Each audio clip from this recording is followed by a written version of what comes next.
So lads, today 2K have announced that we are going to be getting timeless packs tomorrow in NBA 2K23 My Team. What exactly are timeless packs? You know, I'm not entirely sure, because like initially they were showing like Portland Melo and stuff, and I was like, okay, maybe it's guys that played a lot of years, but then we saw like Dame, so I think it's just a name for a promo. So we're going to be going over all of these cards, what I think they're going to be like in game, as well as showing their releases, and going over who the 4 main guys in the set are going to be. We don't know any of the other amethysts. We do know the pink diamonds, the diamonds, and, well, yeah, we just don't know the amethyst other than Wilt. So the first player is Carmelo Anthony. Surprisingly enough, he does not have a card in-game right now. He's not on any of the rosters. So the only way to check about how Carmelo Anthony is going to be is purely based on how he is in shoot-around. With Carmelo Anthony, we're looking at a guy that's going to be really solid in offense. I can't see him being particularly good on defense.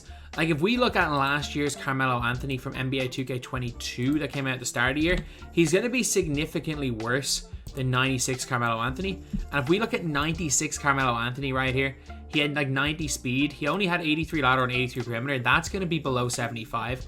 With a few defense badges, he's not going to get a single one of them. I think offensively he's going to be similar, obviously just with a lot less half badges. Instead of having 7, he's probably going to have 3.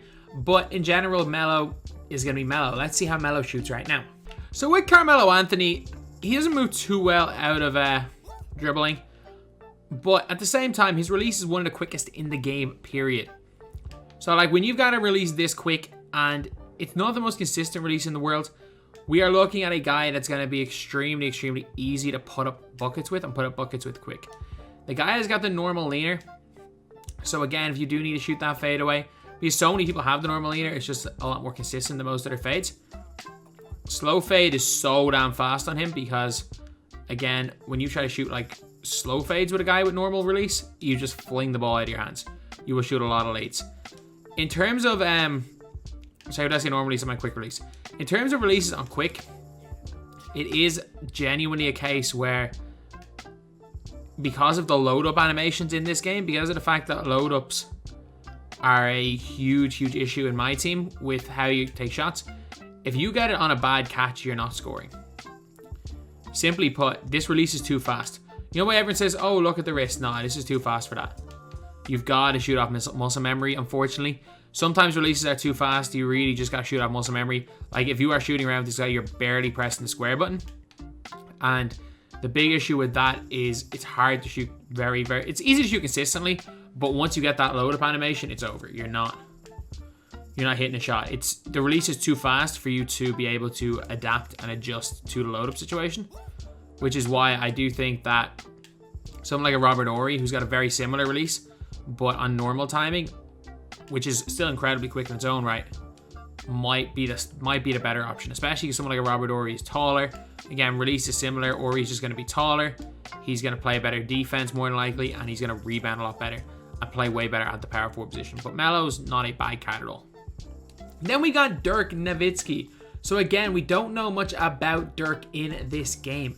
Dirk is always kind of the same when it comes to 2K. He's someone that should be alright, and in terms of stats and badges, he's normally always okay. But the issue is that like if we compare him to like some of the lower overall Dirks from last year, he could be a legitimate bona fide scrub.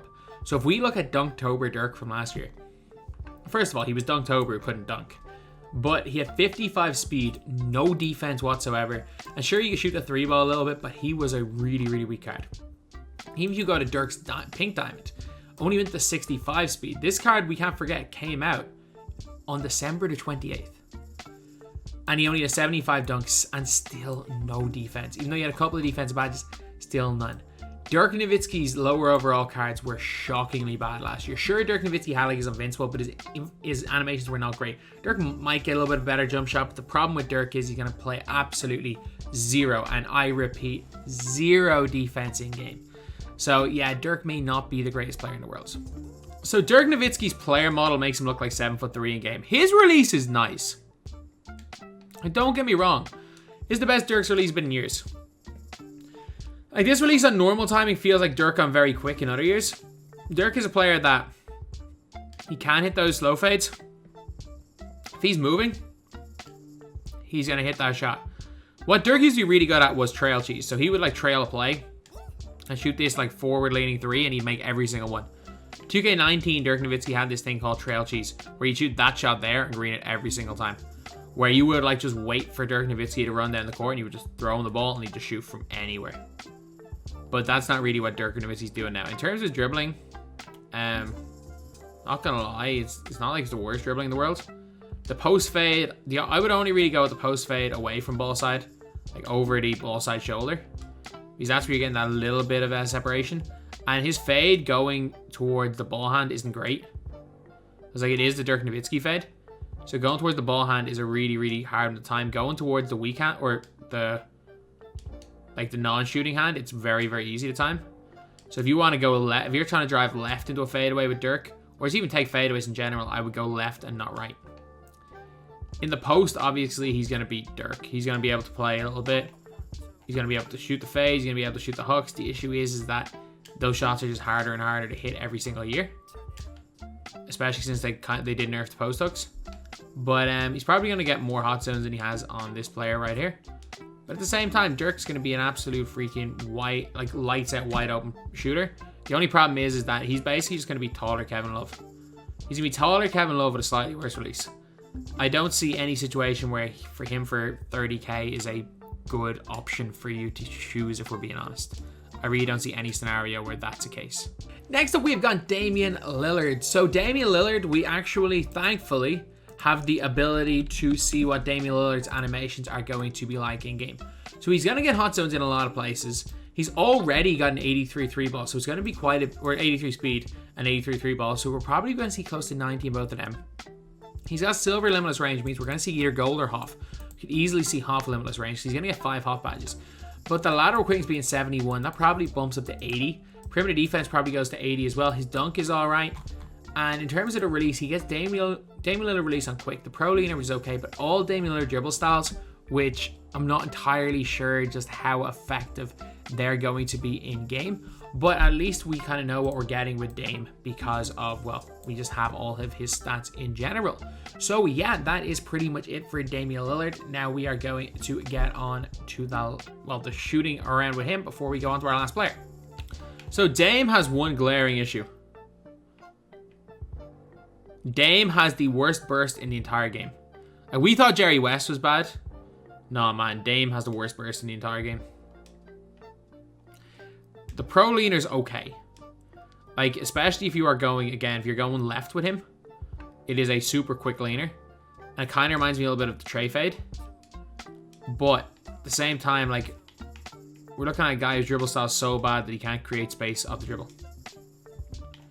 Like, at least he gets his own behind the back. He is going to dunk the ball. So he does have some, like, redeeming qualities. Wow, he's a light gold zones and regular card, which he's not going to get in this card here. But, he has a lot of redeeming qualities, but the issue is that if you can't really get open with him, like if you're out here trying to freaking get open with him and his dribble style is worse than giving him Embiid dribble style, it's going to be tough. Like once you shoot from deep, his release becomes a little bit awkward. Like, it is a super easy release. When he's around the 3-point line, it's a super easy release to green. Like, the deeper you get, the harder it is to green. That's the case with most players, but his release does change quite a bit when you get very deep. It's too deep. But yeah, so Dame's gonna be a good shooter. He'll be a good dunker. The issue is that you're not gonna get into position to dunk with him. Like, this dribble style makes Jerry West look like Michael Jordan's. It's the worst burst in the game. Because he goes into a burst and then he slows down. So you automatically, like, when you burst with him, you automatically take like 3-4 dribbles before you can do anything else, because he gets caught into an animation. He doesn't just burst slow, he gets caught into some weird in and out animation. So Dame, I think for that reason, I can't see Dame being one of the top 7 point guards in this game. Like, I don't see Dame being that much better than like Ruby Ja. I don't even see Dame being that much better than freaking Darren Williams. Last up is Wilt Chamberlain, lads. So Wilt is a big body. If we look at the last time in NBA 2K22, the only thing I'm kind of worried about with Wilt Chamberlain from NBA 2K22 is because he had a 96 overall season 1 pick diamond. And if we look at how Darren Williams is worse than his 94 or 92 overall from last year, I can't see Wilt getting more than 80 speed. He's not going to shoot the mid. He's not going to shoot the three. He's not going to shoot free throws. The 45 lateral is not going to be a thing. His lateral is easily going to be 70. But I can see him getting 75 speed again. With basically one extra half badge than he had on this card. Like, this was like 95 overall Wilt. So, like, there's no way that the card becomes like a significant upgrade over that card. I think he's definitely going to be better. The new Wilt is going to be better than this card from last year, but I don't think he's going to be significantly better. And the thing is, I wouldn't be surprised if we see like 78, 79 speed on the Pink Diamond, then like 73, 74 speed on this card, and like 65 speed on this card. Which, if that's the case, then the Diamond Wilt, because they're all interiors, the only real thing that will matter is speed. Like, the only thing is that one of them might get half bully, but if they all could go back to Punisher, you're going to do the same thing. So yeah, I genuinely think this could be the case. This could be a case of where going for the Amethyst might actually be the right idea. I think with Zion, go for Pink Diamond or literally nothing. With Jordan, probably just go for the Amethyst in terms of value. But this one might be a case of maybe the Diamond being equally as good as the better card. But anyway, let's see how he shoots around now. So then we've got Wilt Chamberlain. Wilt Chamberlain's just a huge body. He's just going to dominate the inside. Like, that's what Wilt does. We all kind of know what Wilt does. In general, I don't see him being that. Like, he's going to be like a juiced up version of a Tyson Chandler, but I mean, Wilt is Wilt. So Carmelo Anthony's probably going to be that lights out shooter, not going to bring much on defense. Dirk's going to be a stretch big that's not going to really bring anything else on the floor. Damian Lillard could have been really good, but he can't really move. And Wilt Chamberlain could end up being a bully, could kind of be a game-changing player. But lads, we are so heavily reliant on those two Amethyst cards being good for this not to be the worst drop of the year. Trust me on that one, lads. This drop could be